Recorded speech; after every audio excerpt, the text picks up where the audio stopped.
Right?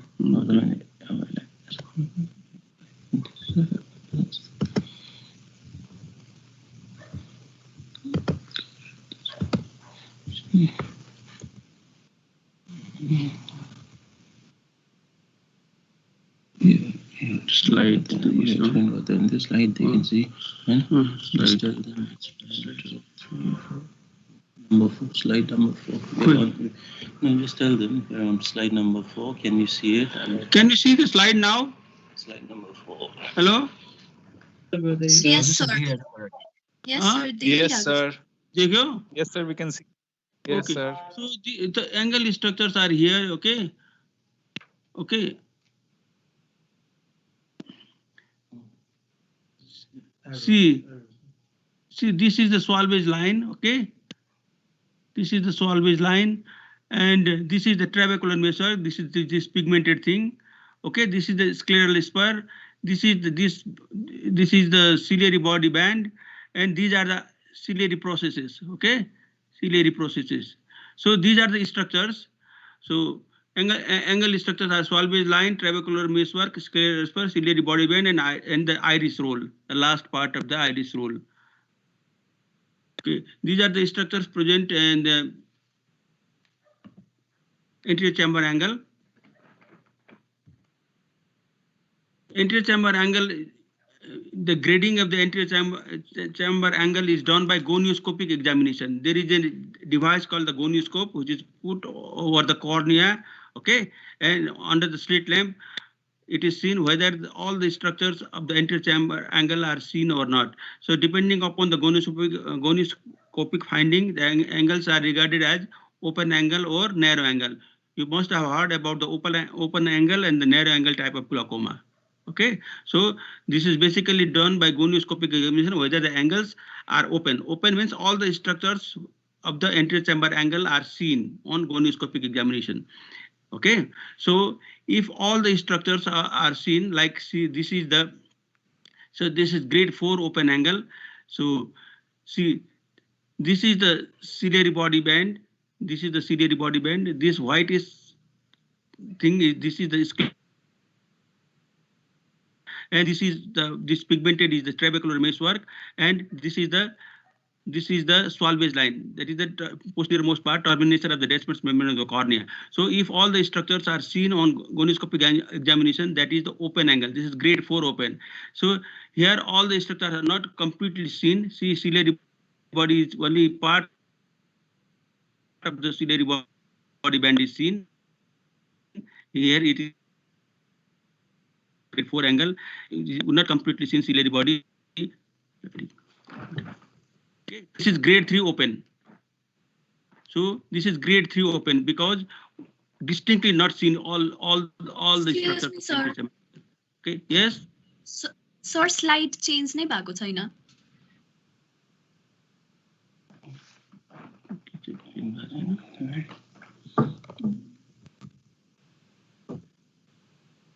Slide change भएको छैन.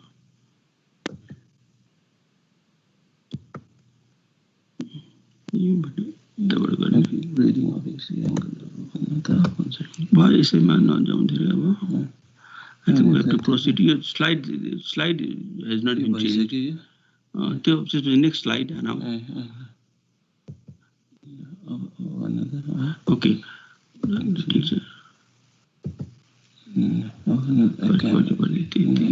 यसैमा लगाइदिनु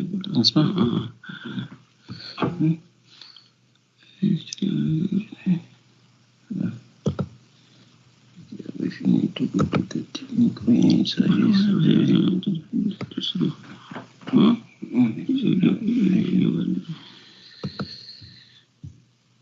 त्यहाँबाट सिलेक्ट गर्दै जानु यसरी है.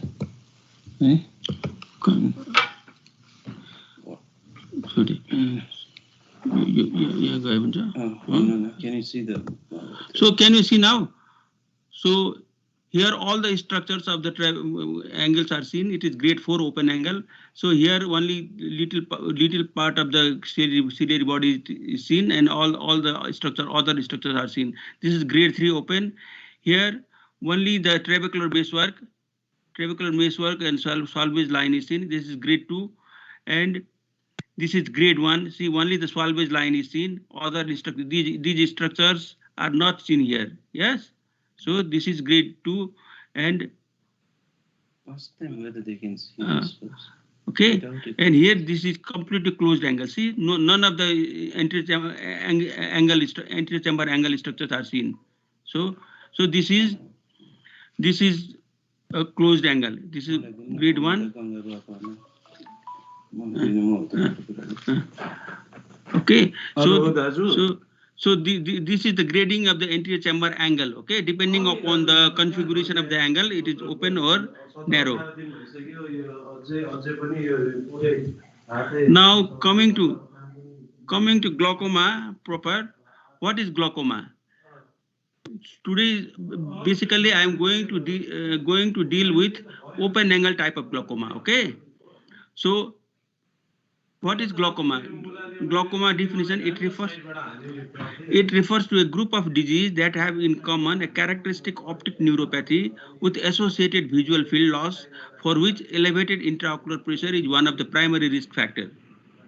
Okay, so this is the definition of glaucoma. It is a group of disease having characteristic optic neuropathy and visual field loss, for which elevated intraocular pressure is one of the primary risk factors. Okay.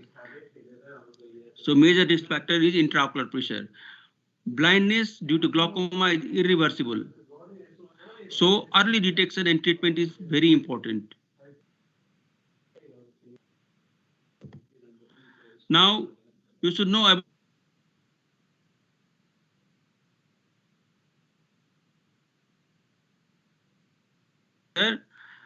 intraocular pressure. It is the pressure exerted by intraocular fluids on the coats of the eyeball.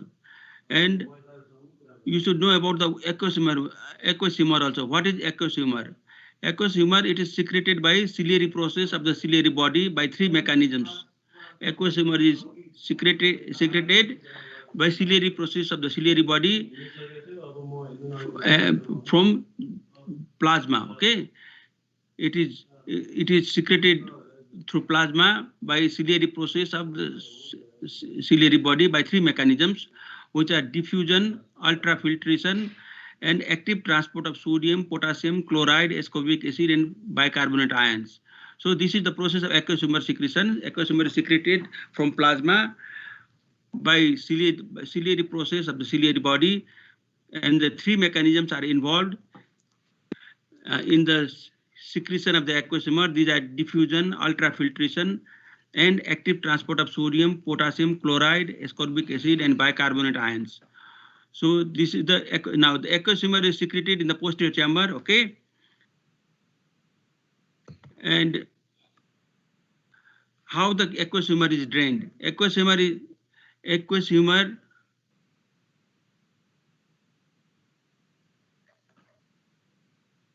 Can you see the slide? Aqueous humor is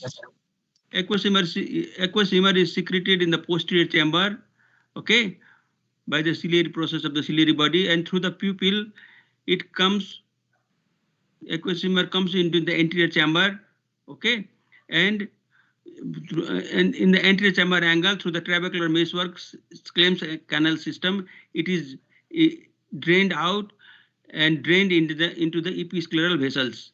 So this is the conventional pathway of aqueous humor secretion and drainage. So more than 80% is the conventional pathway of the aqueous humor drainage. Okay, and the other is the uveoscleral pathway.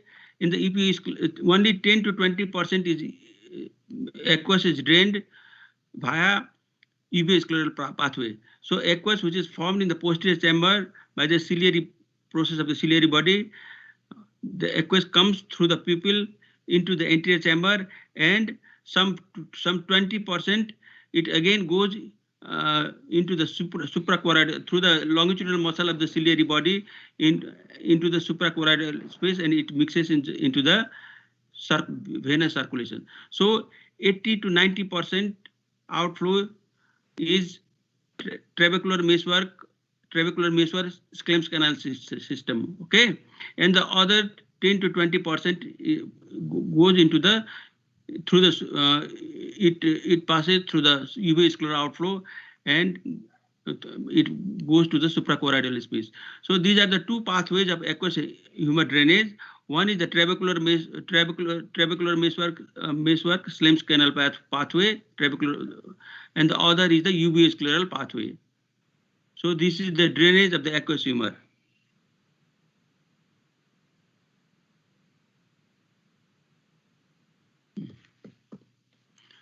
So see, so this is the flow chart showing the drainage of the aqueous humor. Aqueous humor is secreted in the posterior chamber by the ciliary process of the ciliary body, and it comes, the aqueous comes in the posterior chamber, it is secreted, and through the pupil, it comes into the anterior chamber. Aqueous comes into the anterior chamber, and through the from the anterior chamber, it goes to the trabecular meshwork, Slem's canal, and then it is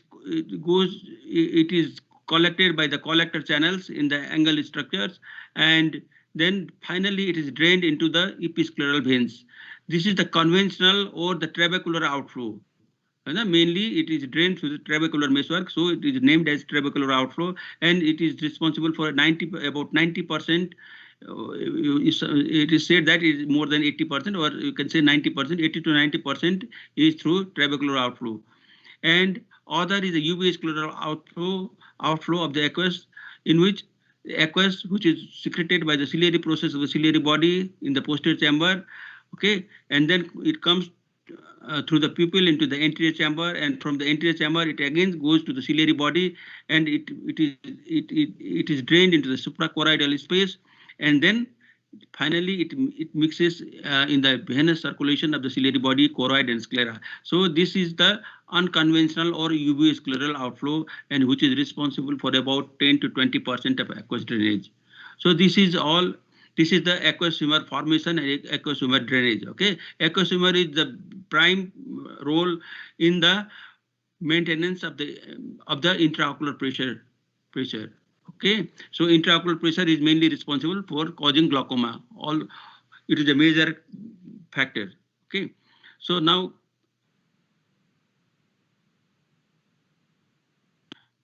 how the aqueous humor, how the intraocular pressure is maintained. So intraocular pressure, normal intraocular pressure is 10 to 21 millimeter of mercury. Intraocular pressure mainly depends upon the rate of aqueous secretion by the ciliary body. Okay, and number two, resistance to aqueous outflow. There is always some normal resistance in the outflow of the aqueous in the trabecular meshwork, Slem's canal structures. Okay, so intraocular pressure mainly depends upon the rate of aqueous secretion, resistance to aqueous outflow, and the level of episcleral venous pressure. So these are the three factors in which the intraocular pressure depends. Okay.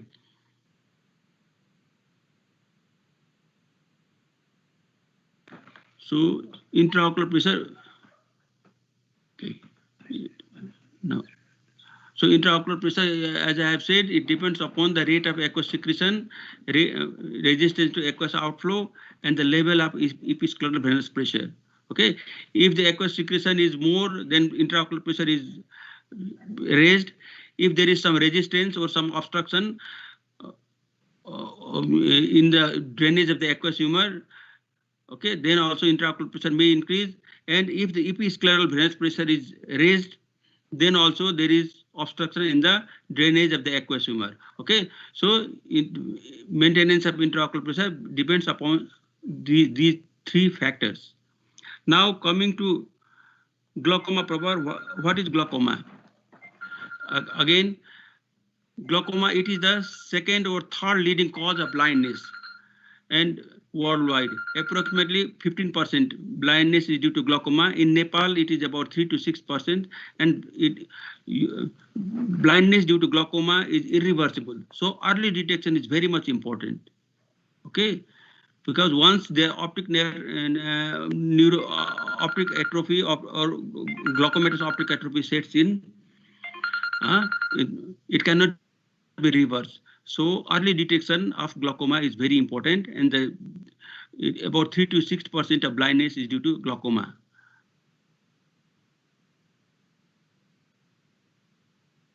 Now coming to classification of glaucoma. Classification of glaucoma. There are primary glaucoma, congenital glaucomas, and secondary glaucomas. Primary glaucoma is not associated with any ocular or systemic cause. Okay, primary means there is no any associated ocular or systemic cause. So primary glaucomas may be primary open angle glaucoma, primary angle closure glaucoma. As I have shown you in the gonioscopic slide, okay, open angle means when the angle structures are open, all structures are visible. Angle closure is when the angle is not open. Some only few structures only are visible and the angle is closed. So primary glaucomas are primary glaucomas means it is not associated with any ocular or systemic disease, and in primary glaucomas it may be primary open angle glaucoma or primary angle closure glaucoma. And the second type is the congenital and developmental glaucomas. So congenital glaucomas also may be primary congenital glaucomas or developmental glaucomas. And the third classification is secondary glaucomas. So secondary glaucomas may be secondary glaucoma is always due to some associated ocular or systemic disease. Okay. So secondary means secondary to some underlying disease. Okay. Secondary glaucomas. It is always secondary to some underlying disease of the eye or systemic or the system. So secondary glaucomas may be secondary open angle or secondary angle closure glaucoma. So now coming to primary, now I'm going to talk about primary open angle glaucoma today. Okay. So primary open angle glaucoma. Primary open angle glaucoma. What is primary open angle glaucoma? Primary open angle glaucoma, it is a chronic, slowly progressive optic neuropathy with characteristic patterns of optic nerve damage and visual field defects. So primary open angle glaucoma is always, it is a chronic, it is also known as chronic simple glaucoma. Okay, it is slowly progressive. It is slowly progressive optic neuropathy with characteristic patterns of optic nerve damage and visual field defects. So primary open angle glaucoma is always, it is a slowly progressive disease in which the optic neuropathy occurs. So etiology of primary open angle glaucoma is obscure. There is intraocular pressure may be increased due to decreased aqueous outflow, which may be due to trabecular sclerosis and loss of cells. So as I have said, there is no any primary cause, but it is believed that the decrease in aqueous outflow may be due to some intrinsic defect in the trabecular meshwork itself, or there may be some loss defect or loss of trabecular endothelial cells. Okay, so etiology is obscure. So aqueous outflow may be due to some intrinsic defect in the trabecular meshwork, or which may be due to trabecular sclerosis or loss of trabecular endothelial cells. So what is the risk factor of primary open angle glaucoma? So risk factors for developing primary open angle glaucoma is age. Advancing age. Old age is itself a primary. Advancing age is also a risk factor, important risk factor. So as the person grows older, the chances of development of primary open angle glaucoma is more. So other risk factor is the increased intraocular pressure. So as I have said earlier also, increased intraocular pressure is a major risk factor. Sometimes the intraocular pressure may not be increased, but there are some other factors which causes optic neuropathy and glaucomatous changes. Okay, so age, advancing age, increased intraocular pressure, and family race also. Okay, Africans are more prone, and the family history also is very much important. This is also important risk factor.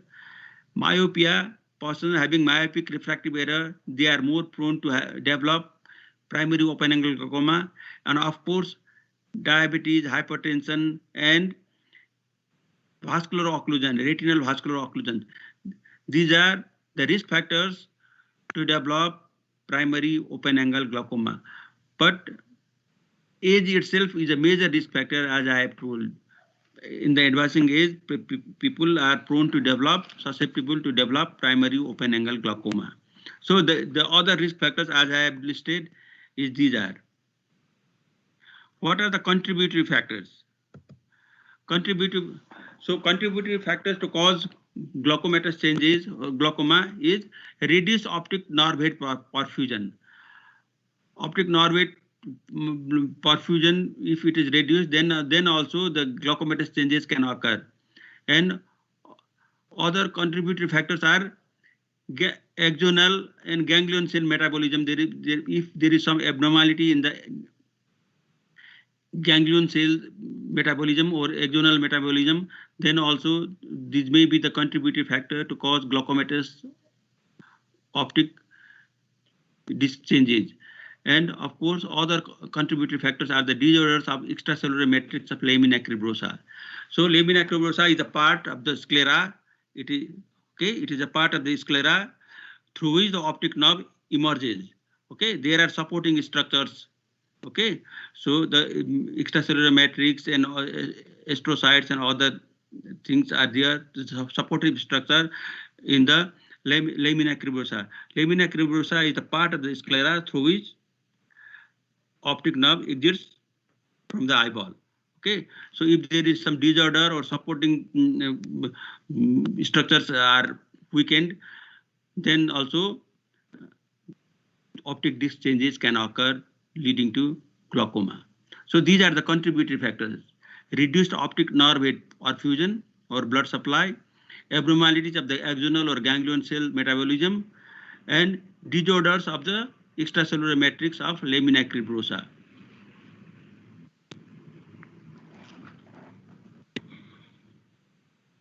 So what contributes?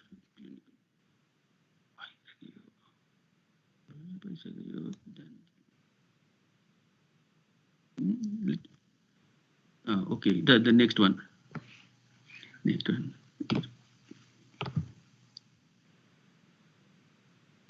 So contribute. Now coming to clinical features. What are the clinical features of primary open-angle glaucoma? So primary open-angle glaucoma is insidious in onset. It is slowly progressive.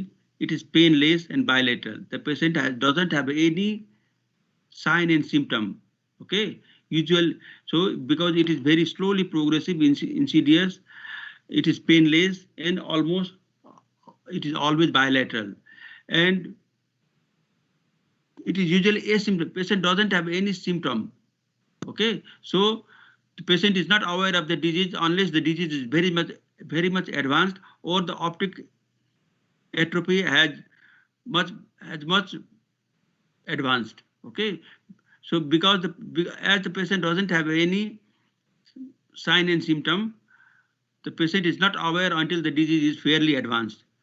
So these are the features. And even then, the patient may feel mild headache at times, mild pain in the eye, and may have difficulty in reading or doing close work. And patient may go to the doctor for frequent change of presbyopic glasses for near vision, and of course, patient may have delayed adaptation in dark environment. So these are the symptoms which may be present, but essentially patient may be asymptomatic. Okay, and sometimes the disease is detected when the patient has visited the doctor or hospital for the checkup of his glass, or for some other ocular problem in which the fundus is examined by the ophthalmologist and found that the suspicious of glaucomatous optic disc is there. So let him have the investigations for glaucoma, like visual field examination and intraocular pressure checking. So, Okay, so sometimes the patient usually is not much aware of the disease, and it is accidentally detected by the ophthalmologist when the patient visits the doctor for some other problem like spectacle correction or some other disease of the eye treatment. And it is found on ophthalmoscopic examination and then subjected for further investigations to prove the diagnosis. Okay. Now, what is the hypothesis of optic nerve damage in open angle glaucoma? So, hypothesis may be there are two hypotheses which may be, one is the mechanical and the other is ischemic. So, mechanical theory, according to the mechanical theory, there is direct compression of the axonal fibers and supportive structures of the optic nerve, which causes interruption of exoplasmic flow, leading to death of the ganglion cells. Because the ganglion cell axons, they give rise to the optic nerve fibers. Okay, so these are ganglion cells. From the ganglion cells, the optic nerve fibers are arises. The ganglion cells give rise to the optic nerve fibers. So, if the intraocular pressure is raised, it may cause direct compression of the axonal fibers and supportive structures of the optic nerve, which causes interruption of the exoplasmic flow, leading to death of the ganglion cells. This is the mechanical theory. Mechanical theory, according to the mechanical theory, there is direct compression of the axonal fibers and supportive structure of the optic nerve. Okay, and the other is the ischemic theory. So, ischemic theory, according to the ischemic theory, decrease in optic nerve head perfusion causes glaucomatous damage. Probably these both theories are responsible to cause glaucomatous optic nerve damage or glaucomatous optic neuropathy. Okay.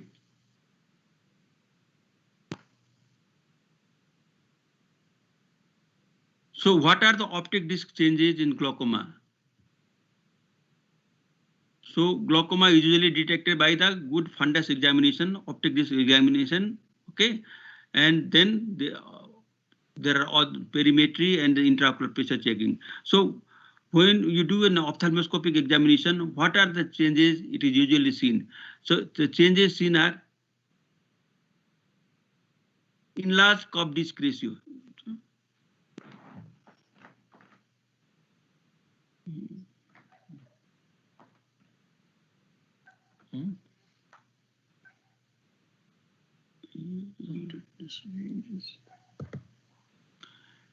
Enlarged cup to disc ratio, vertically oval cup, enlarged cup to disc ratio, vertically oval cup, asymmetric cups.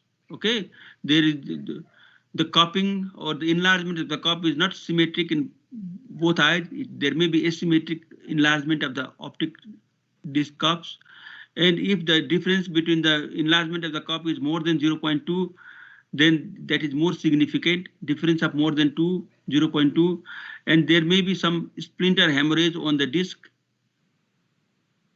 There is thinning of the neuroretinal rim, nasal shift of retinal vessels, bayoneting of optic disc vessels, and laminar dot sign. So these are the optic disc changes which are usually seen in glaucoma. Okay, so optic disc changes is very important, and so these are the changes which are usually seen. Enlarged cup to disc ratio. See, this is the outer ring is the area. Huh? Yes. Can you see? Not visible. Is the slide visible? Yes, sir. It is visible.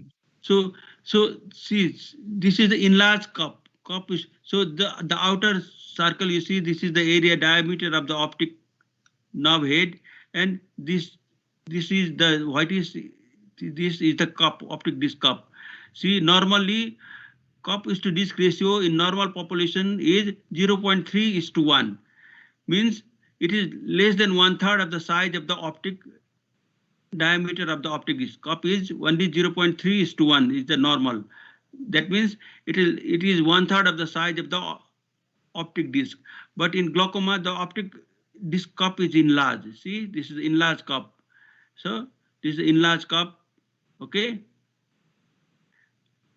And see this is, so the cup is to disc ratio, is enlarged, okay? See, this is the splinter hemorrhage. You can see the hemorrhage on the optic disc.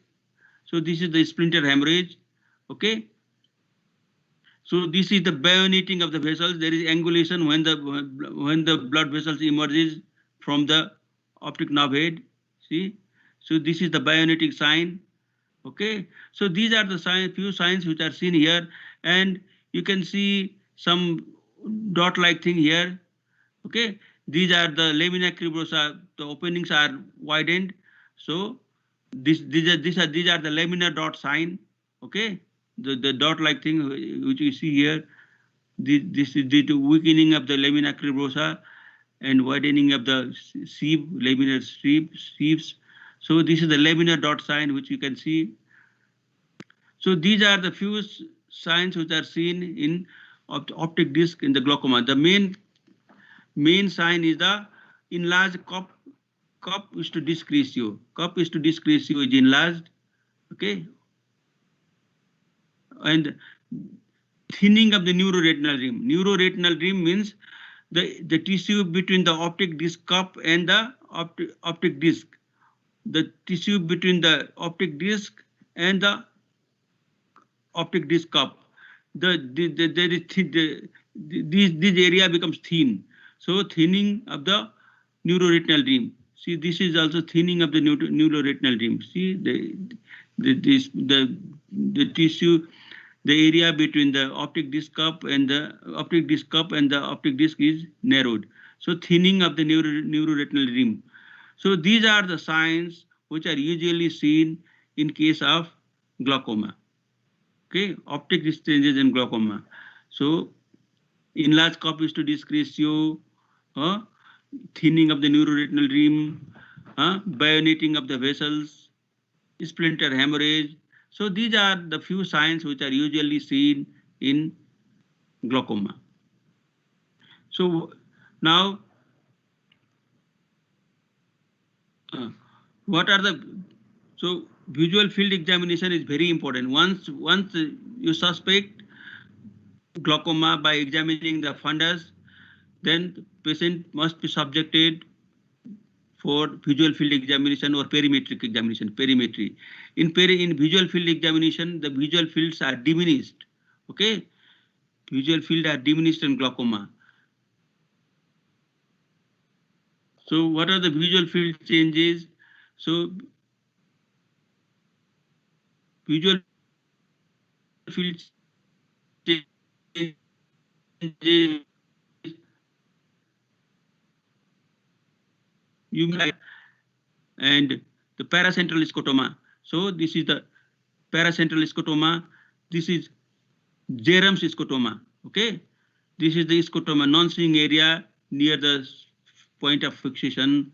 The Jerem's area 10 to 20 degree is the Jerem's area.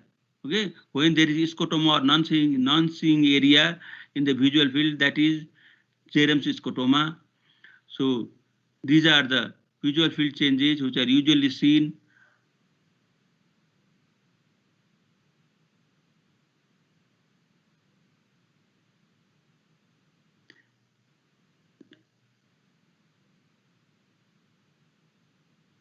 So this is depicted here. So this is the Jerem's area.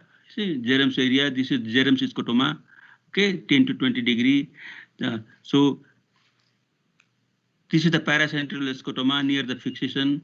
Okay, paracentral scotoma, and this is the blind spot of the blind spot means optic or disc head area. There is no photoreceptor, so that is known as the blind spot, optic nerve head area. Just on the optic nerve head area, that is the blind spot. And if there is some scotoma which are connected to the blind spot, that is the cedal, known as the cedal scotoma. So these are some type of the scotomas which are usually seen in glaucoma.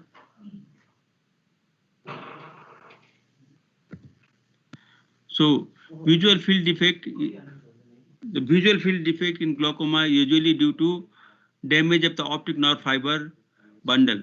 Okay, it is due to damage of the bundle of the optic nerve fiber. When some of the optic nerve fiber bundle are damaged, that leads to scotoma in the perimetric examination. And visual field, there may be generalized depression of the visual field. There may be bearing of the blind spot. There may be enlargement of the blind spot in the visual field. There may be paracentral scotoma. Okay, so clinically significant earliest scotoma is the paracentral scotoma in glaucoma. Okay, paracentral is near the point of fixation in the perimetric examination, and arcuate scotoma is like the Jerem's scotoma, which is usually in 10 to 20 degree of the visual field, and there may be nasal stepping. There may be altitudinal defect in in either upper or lower field. There may be either defect in the upper visual field or lower visual field. So this type of scotoma also is seen, and there may be wedge shaped defect in the temporal area. So these type of visual field defect are usually seen in primary open angle glaucoma. Okay.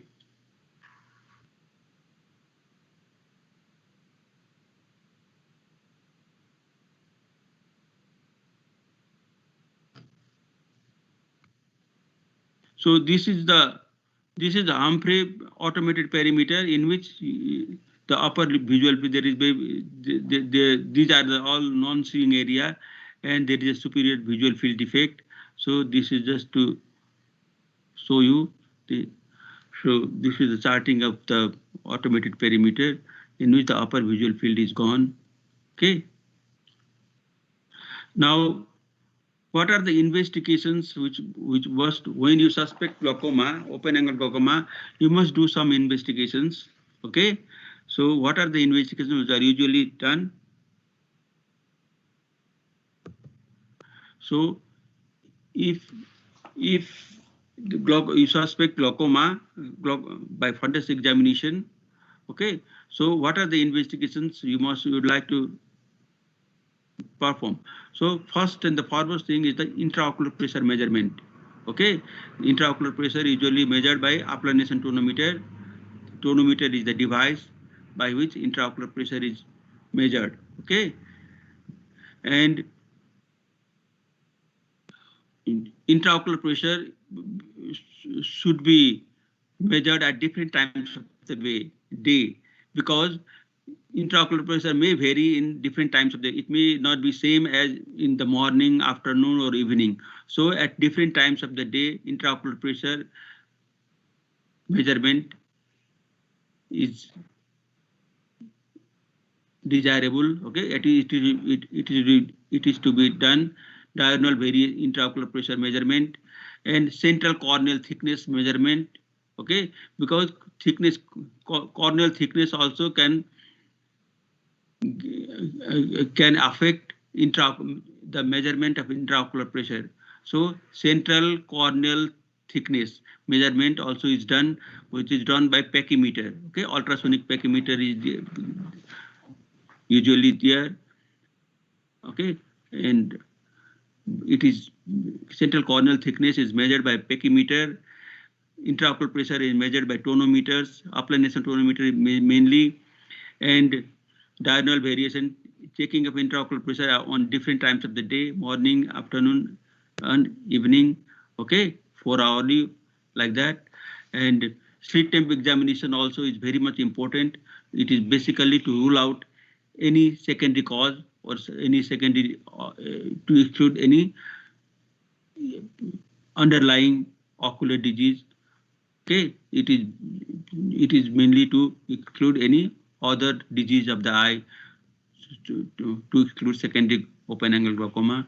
And of course, on the investigations, evaluation of the optic disc and retinal nerve fiber layer is very much important. Okay, evaluation of the optic disc, like how is the size of the optic disc, how is the cup to disc ratio, what is the condition of the neuroretinal rim, how is the vessels, whether there is byoniting of the vessels or not. Okay, whether there is any presence of any splinter hemorrhage or not, whether there is any asymmetric enlargement of the optic cups between the two eyes, and of course the retinal nerve fibers also are in good condition or not, whether there is any defect in the retinal nerve fiber layer.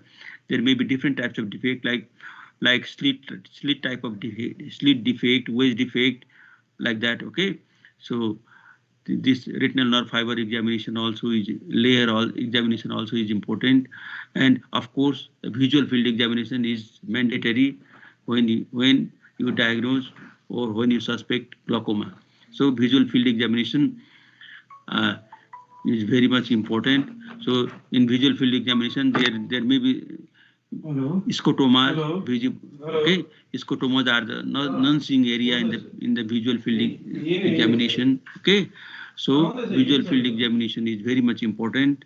Okay, so different type of scotomas may be seen depending upon the stage of the disease. Okay, in early case there may be paracentral scotomas, and later on there may be arcuate scotoma or other serial type of scotoma and other scotomas. Okay, and what is the management of primary open angle glaucoma? So main aim of management of primary open angle glaucoma, main aim is to decrease intraocular pressure. Although raised intraocular pressure is not the sole factor, but still it is a major modifiable risk factor. Okay, so main aim in primary open angle glaucoma is to decrease the intraocular pressure. So intraocular pressure must be intraocular pressure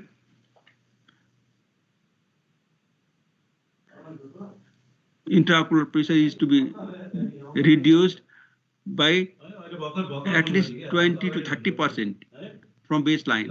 Okay, so a target pressure is set. Okay, and at least 20 to 30% must be reduced. Suppose somebody have 40 intraocular pressure, then 40% of the 40 must be reduced, which is 16. Okay, so at least if there is 40 intraocular pressure, so the 16 must be reduced, so it comes to be 24. So main aim is to set the target pressure.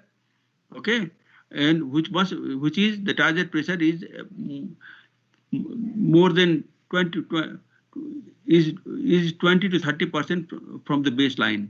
Okay, so drugs to decrease aqueous production or increase aqueous outflow are usually given. So the drugs which decreases the production of aqueous humor are the one category of drug, and the other category of drug to reduce intraocular pressure are the drugs which increases the aqueous outflow, or both type of drugs, which decreases the aqueous production or the drug which increases the aqueous outflow are usually given. So examples of such drugs are beta blockers like timolol. Okay, timolol and other drugs, they are the beta blockers. They decreases the secretion of the aqueous humor. Okay, so these are the drugs. Beta blockers are the drug which decreases the aqueous production, and other drugs are the parasympathomimetic drugs. They are like pilocarpine and others. They increases the aqueous outflow. Okay, these are the drugs which increases the aqueous outflow. And sympathomimetic drugs, they also decreases the production of the aqueous humor. Carbonic anhydrase inhibitors like Diamox. Okay, these drugs, they decreases the production of the aqueous humor. And the prostaglandin analogs like latanoprost, bimatoprost, these drugs increases the outflow of the aqueous. Okay, these prostaglandin group of drug, they increases the outflow of the aqueous, mainly the uveoscleral outflow. Okay, as I have said earlier, trabecular outflow and uveoscleral outflow. These prostaglandin group of drug, they increases the outflow that is the uvascular outflow of the aqueous humor. And the hyperosmotic agent like intravenous mannitol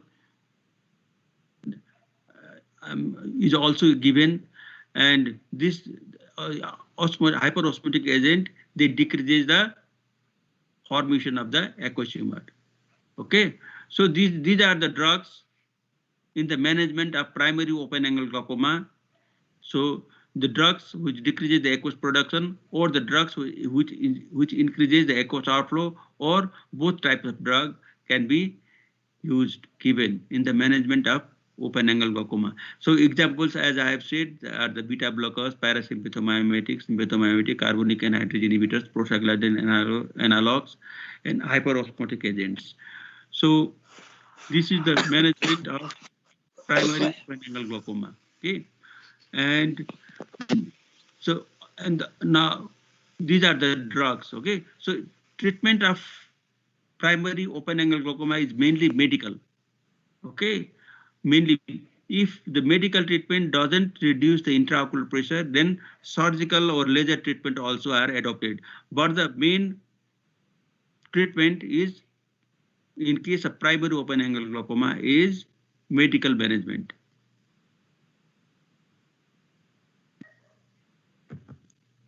Now, apart from the medical management, as I have said, if medical management doesn't control the intraocular pressure, then surgical, laser or surgical procedures are usually done. So laser trabeculoplasty, laser is applied over the trabecular meshwork, and that increases the outflow of the aqueous. Okay, so laser trabeculoplasty is also the other option for the management of open angle glaucoma. And the other option is the surgery, that is, which is known as the filtering surgery, in which trabecular meshwork, a piece of trabecular meshwork is cut, and aqueous is drained through the cut end of the trabecular meshwork, and the aqueous is drained, fluid exits through the new opening. Okay, a cut is made in the trabecular meshwork, and the aqueous is drained in the subconjunctival space. And finally, this type of bleb is seen on examination. Okay, so this is the bleb. The aqueous is drained in the subconjunctival space, and this type of bleb is formed.